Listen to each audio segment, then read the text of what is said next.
प्यारे दोस्तों, यह डिक्टेशन 500 शब्द की 80 शब्द प्रति मिनट की गति से बोली जाएगी।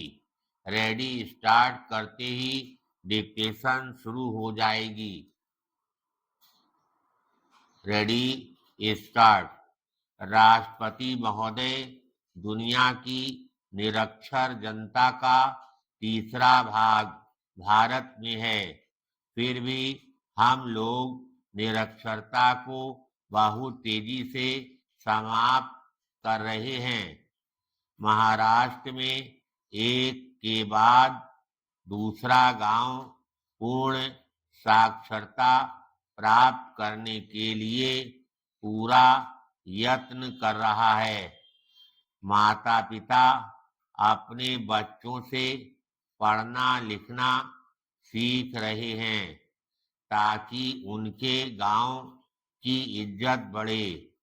मद्रास में लोगों ने अपने स्कूलों का सुधार करने का बीड़ा उठा लिया है।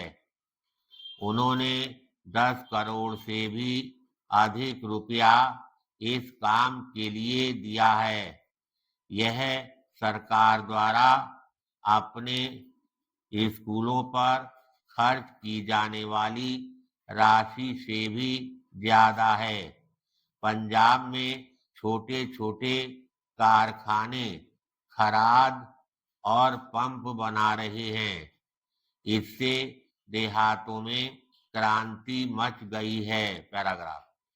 भारत में दिखने वाले विरोधाभास और संघर्ष अनेक हैं।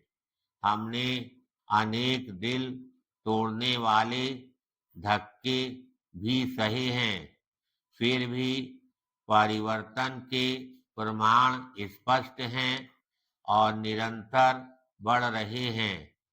कभी कभी आलोचक किसी सफलता के विषय में कहते हैं, इससे कुछ साबित नहीं होता।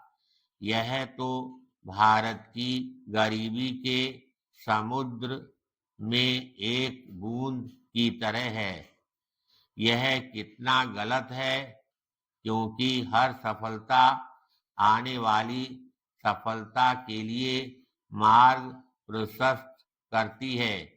यह सिद्ध करती है कि सफलता संभव है। पैराग्राफ। वास्तव में यह हमारी प्रमुख समस्या है।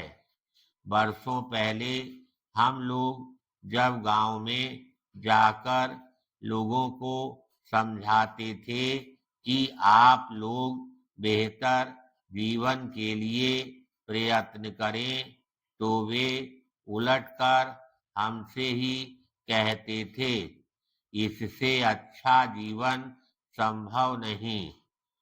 ईश्वर की यही इच्छा है, यही हमारे भाग्य में लिखा है और इसी को हमें भोगना है। आज एक भी आदमी ऐसा नहीं कहता।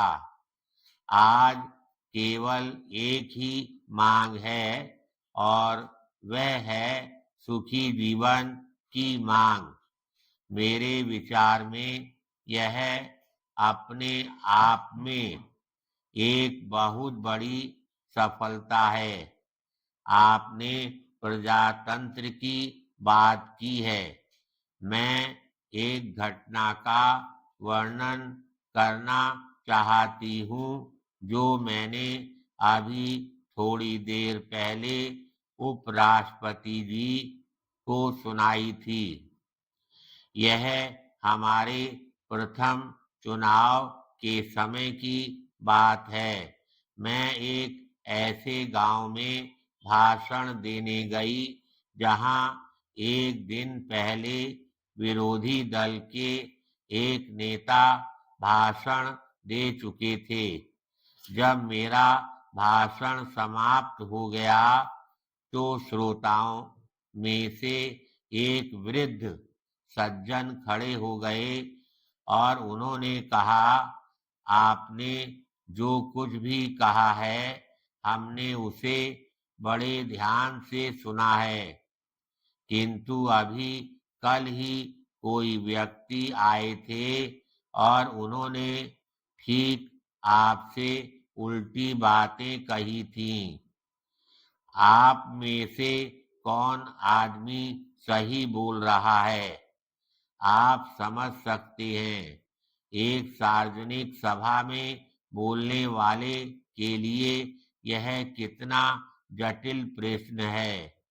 मैंने कहा, हाँ, मैं समझती हूँ। मैंने जो कुछ कहा है वह सच है, किंतु मुझे इसमें भी कोई संदेह नहीं कि उन सज्जन ने जो कुछ कहा उनके विचार से वही सच है। प्रजातंत्र की यही सबसे बड़ी पहचान है कि हर आदमी को जो उसके विचार से सच है उसे व्यक्त करने की स्वतंत्रता होती है। धन्यवाद।